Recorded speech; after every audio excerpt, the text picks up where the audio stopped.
ناظرین، اس وقت کی جو سب سے بڑی خبر ہے وہ یہ ہے کہ پارٹی یہی چلے گی، یعنی کہ عسکری قیادت جو اس وقت ہے یہ اگلے 5 سال تک تو اب یہ ہے، ان کی مدت ہے اور یہ ہیں، اور جب یہ ہیں تو اس کا مطلب یہ ہے کہ سیٹ اپ بھی یہی ہے۔ تو یہ سب سے بڑا دھچکا کس کے لیے ہے؟ کس کو سب سے بڑا سیٹ بیک اس کا ملے گا؟ یہ جو آرمی ایکٹ اور اس سے پہلے جو 27ویں ترمیم، یہ 27ویں ترمیم کے تحت دراصل آرمی ایکٹ میں آج تبدیلیاں ہوئی ہیں۔ اس کی تفصیلات کے ساتھ میاں طاہر۔ تو دیکھیں ہوا کیا ہے، ہوا یہ ہے کہ آرمی چیف جو کہ فیلڈ مارشل بھی ہیں، اور فیلڈ مارشل ایک ٹائٹل ہے، فیلڈ مارشل اس لیے ہیں کہ انہوں نے جنگ جیتی ہے، مئی کی بھارت کے خلاف جو مئی میں ہونے والی جنگ ہے، اور جسے نو ڈاؤٹ کہ میں اکیلا نہیں کہتا، پوری دنیا کے جو ایکسپرٹس ہیں، خاص طور پہ جو ڈیفنس ایکسپرٹس ہیں، وہ اس کو دنیا کی سب سے بڑی، سب سے تیز ترین، سب سے جدید جنگ کہتے ہیں، کیونکہ یہ ایک ایسی جنگ ہے جس میں جدید ترین ہتھیاروں کا استعمال ہوا، جدید ترین ٹیکنالوجی کا اور ٹیکنیکس کا استعمال ہوا، یعنی کہ ایک ٹیکنیکس کی جنگ تھی، یہ پاور سے زیادہ ٹیکنیک کی جنگ تھی، جس نے اچھی ٹیکنیک یوز کی، جس نے اگریسو ہو کے اور جس کے پاس زیادہ بہتر اسٹریٹجی تھی وہ جیت گیا۔ تو اس جنگ کو جیتا اور جس کو اس نے لیڈ کیا وہ سید عاصم منیر، آرمی چیف۔ یہی وجہ ہے کہ ان کو پھر فیلڈ مارشل کا عہدہ ملا، کیونکہ ٹائٹل ملا ان کو، یہ لقب ملا کہ انہوں نے جنگ جیتی۔ اب جب وہ جنگ جیت گئے ہیں اور ان کے ساتھ پھر جو ایئر مارشل، ہمارے chief air marshal Zaheer Sidhu صاحب جو ہیں، وہ ان کا کمال، ان کی اپنی مہارت، اپنی ذاتی مہارت، جہاز اڑائے، اور پھر یہ کہ اپنے ٹیم کو لیڈ کیا، اور انڈیا کو کیا کہتے ہیں وہ ناکوں چنے چبائے، بلکہ اس سے بھی کوئی بڑی بات ہونی چاہیے۔ نیول چیف نے اپنا رول پلے کیا، وہ اپنے محاذ پہ ڈٹے ہوئے تھے، اور جو ان کا وہ تھا، ان کا ایک بہت بڑا پرائیڈ تھا، وکرنت، اس کو آگے نہیں ہلنے دیا، بلکہ آگے آیا اس کو پیچھے دھکیل دیا۔ تو وہ اپنی جگہ پہ، اور پھر ابھی جو انہوں نے سرکریک پہ جا کے بات کی ہے اور کھڑے ہو کے وہاں پہ کہا ہے کہ سرکریک کو کوئی حاصل کرنے کا، اس طرف دیکھنے کا کوئی سوچے بھی نہ۔ اور یہ تھا دراصل، یہ میں اس کو اپنے پچھلے ایک ویلاگ میں کہہ چکا ہوں کہ یہ وہاں سرکریک کے آخری کونے پہ جا گئے، یعنی کہ پاکستان کا سارا حصہ، وہ سرکریک سارا پاکستان میں ہے، آخری کونے پہ جہاں سے بھارت بیٹھا ہوا ہے، صرف اس کو کہ ہم اس میں پاکستان کو نہیں آنے دیں گے، وہاں کھڑے ہو کے کہنے کا مطلب یہ ہے کہ سرکریک تو ہمارا ہے۔ تو یہ عملاً ثابت کر دیا۔ اب اس تینوں چیفز کی موجودگی اور ان کا تسلسل بڑا ضروری تھا، اس لیے ضروری تھا کہ اس وقت جس کو شکست دی ہے بھارت، وہ بھی چاہتا تھا کہ سید عاصم منیر کہیں آگے جا کے تبدیل ہو جائیں، تو یہ تو بڑا سخت آدمی ہے، پوری دنیا مانتی۔ خیر، ٹرمپ نے کہا کہ سب سے بہترین فوجی ہیں اور بڑے زبردست فیلڈ مارشل ہیں، اور پھر دوسری طرف ہمارے جو مغربی سرحد پہ طالبان بیٹھے ہوئے ہیں، وہ بھی یہی چاہتے ہیں کہ یہ جو موجودہ قیادت ہے، کیونکہ دیکھیں مقابلہ تو کرنا پڑے گا، اب کسی کو اچھا لگے یا برا لگے، جو پچھلی قیادت تھی آرمی کی وہ تو ان کے ساتھ سودے بازی کر رہی تھی، یعنی کہ انہوں نے تو لا کے ان کو بسا دیا تھا، دہشت گردوں کو پاکستان کے اندر، اور ان کو یہاں پہ گھر بنا کے دینا، اور اس میں پولیٹیکل گورنمنٹ کا پورا حصہ تھا، لیکن وہ بھی تھے اس میں۔ تو اب فیصلہ جو اس وقت اس قیادت نے کیا ہے، مطلب پہلے تو ہم نے یہ لفظ بھی سنے تھے، اب یہ کہنا تو پڑے گا اب کہ ہمارے تو ٹینکوں میں تیل نہیں ہے، ہمارے تو ٹینک جو ہیں ہمارے گولے نہیں ہیں اس میں۔ تو پھر کیا ہوا کہ اتنے بڑے دشمن بھارت کے مقابلے میں، اور اسرائیل اس کی بیک پہ کھڑا ہو، یعنی کہ اس کے بلکہ ملک کے اندر کھڑا ہو، پوری طاقت کے ساتھ، پوری فیسلٹیز کے ساتھ، اور پوری اسلحے کے ساتھ، اس ملک کو شکست دینا، اتنا بڑی اکانومی اپنے طرف سے، تو وہ اچانک پھر ہمارے ٹینکوں میں کہاں سے آ گیا تھا تیل؟ تو یہ جرأت ہے، یہ حوصلہ ہے، یہ ریزالو ہے جو ایک شخص میں تھا اور ہے۔ تو اسی وجہ سے دیکھیں ترقی کرنا، آگے بڑھنا، اس کے لیے بڑا ضروری ہوتا ہے آپ کی کنٹینیوٹی، تسلسل۔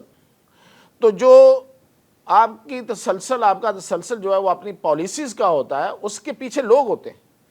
شخصیات ہوتی ہیں، پرسنالٹیز ہوتی ہیں جو اس کی جو آپ کی جو پالیسیز ہیں ان کو آگے لے کے چلتی ہیں۔ تو اس وقت جو شخصیات تھیں جنہوں نے اتنی بڑی کامیابیاں حاصل کی، اور پھر طالبان کو ہمیشہ کے لیے بتا دیا کہ اب ہمارے دل میں آپ کے لیے اس لیے جگہ نہیں ہوگی کہ آپ کی کوئی شکل ایسی ہے یا آپ ہمارے ساتھ ماضی میں رہے ہیں۔ تو اس وقت جو کر رہے ہیں، جو کچھ کر رہے ہیں، جو کچھ کیا آپ نے ہمارے ملک وطن عزیز کے ساتھ، اس کے عوام کے ساتھ، اس کو تو ہم اس کا ماضی بلا نہیں سکتے، اور موجودہ میں آپ کو معافی نہیں دی جا سکتی۔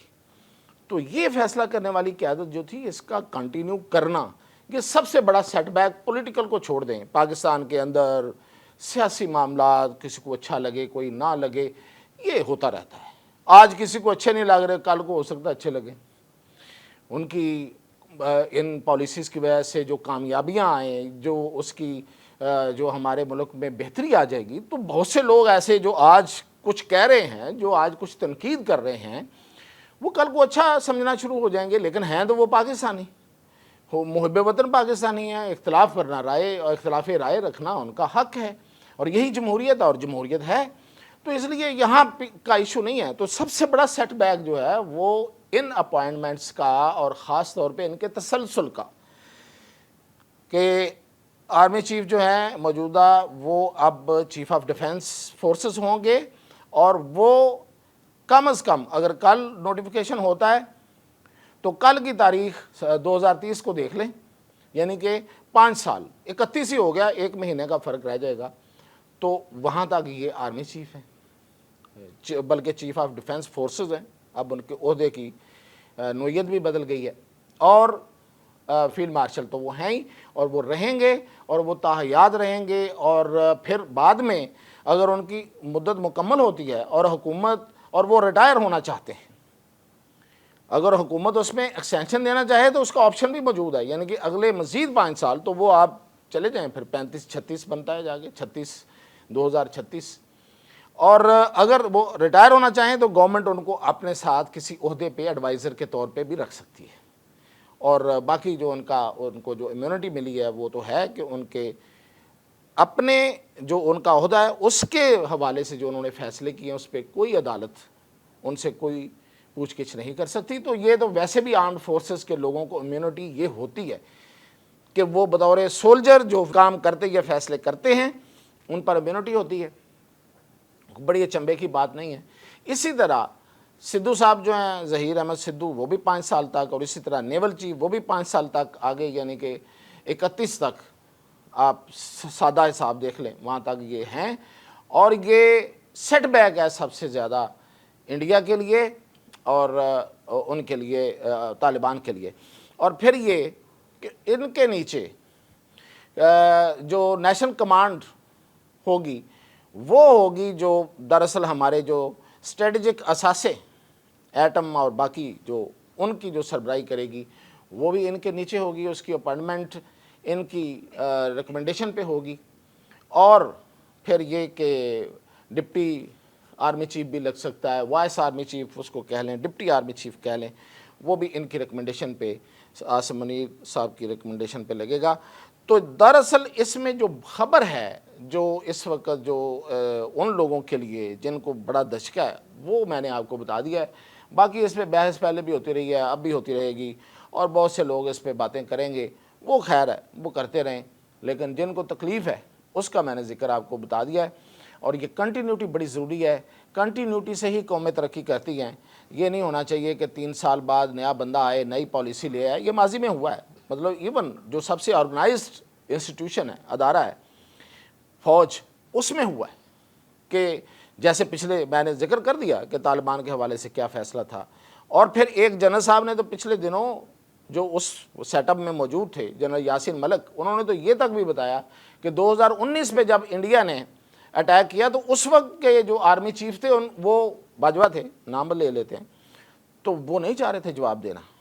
تو پھر کچھ 2 اور جرنیل تھے، جس میں chairman joint chief of staff بھی تھا، انہوں نے کہا کہ نہیں، ہمیں ہر صورت اس کا جواب دینا چاہیے۔ تو یہ ہوتی ہے، یہ تو فرق تو پڑتا ہے. تو اب یہ ہے کہ یہ کنٹینیوٹی ہوگی پوری دنیا میں. ہماری جس طرح ٹریجیکٹری بن رہی ہے ہماری، اور جس طرح ہماری پوری دنیا میں عزت و احترام میں اضافہ ہو رہا ہے، تو اس کے لیے یہ تسلسل بہت ضروری تھا، اور اس کو اب یقینی بنایا گیا ہے. یہ تھی اب تک کی اپڈیٹ.